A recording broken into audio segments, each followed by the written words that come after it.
In order for the elite to keep control of humanity, they must keep us in a constant state of perpetual fear.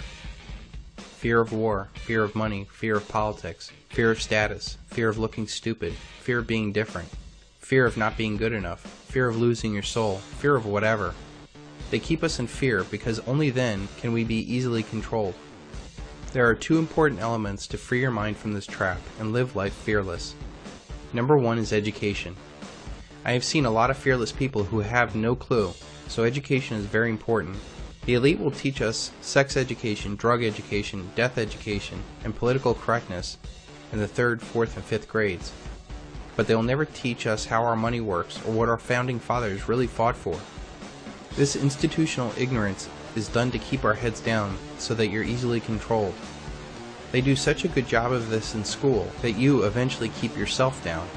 You don't really fear war, markets, or anything else as much as you fear the unknown. This educational journey that you're taking right now is taking the scariness out of the world. By understanding economics, politics, and psychology, you start to see that the world is less scary. I prefer dangerous freedom to peaceful slavery. Thomas Jefferson. Just like if you saw the behind the scenes of a scary movie, you would start to learn how fake that scary movie was. Well, that is what this project is all about. A big behind the scenes look at our very scary world. What could be more scary than the horrific possibility of a worldwide dollar collapse? This single event will have more effect on humanity than any other single event in human history.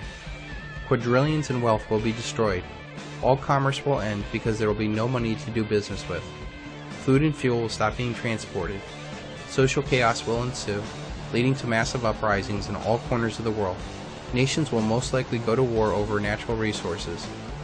In short, our highly connected world will fall apart and millions if not billions of people will die of starvation, disease, and war. Pretty scary stuff, huh? It is only scary if you're not aware and prepared. The second thing that is most important for you to become fearless is to really believe in yourself. This is not some Stuart Smalley daily affirmation, although this guy is now a United States Senator. It is a real, deep, educated belief in yourself, the kind of belief that you will only listen to your inner voice and ignore all other voices that are trying to hold you down. To really believe that you are special, that you do have a purpose, that you're not going to let anyone or anything hold you back from your destiny. Having the ability of the trivium to rationally observe, logically think about a solution, and having the ability to explain and persuade other people about your idea will get you through a majority of life's problems, or at least keep you ahead of the crowd. It's kind of crazy to think that most people in your own personal life really don't want you to succeed. They don't do this because they're really against you. They do this because they're not really for themselves. They're afraid that somehow your success will make them look or feel bad. Misery does love company.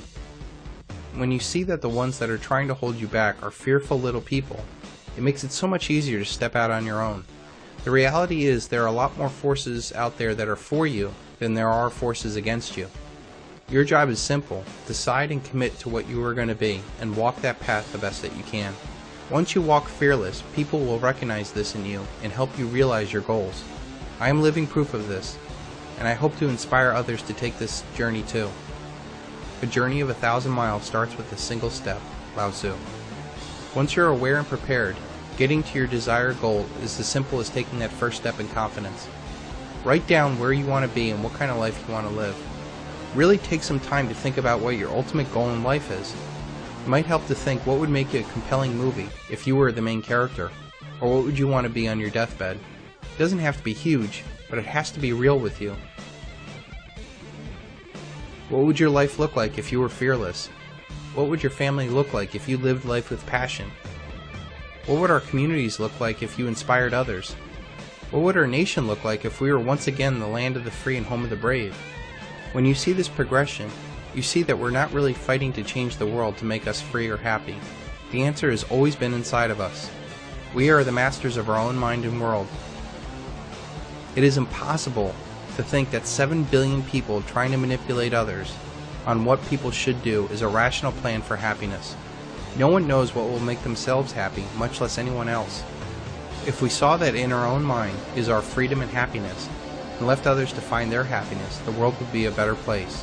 Once you fully accept this as your definite chief aim, no one on earth can hold you back. And only then will you be able to live life fearless.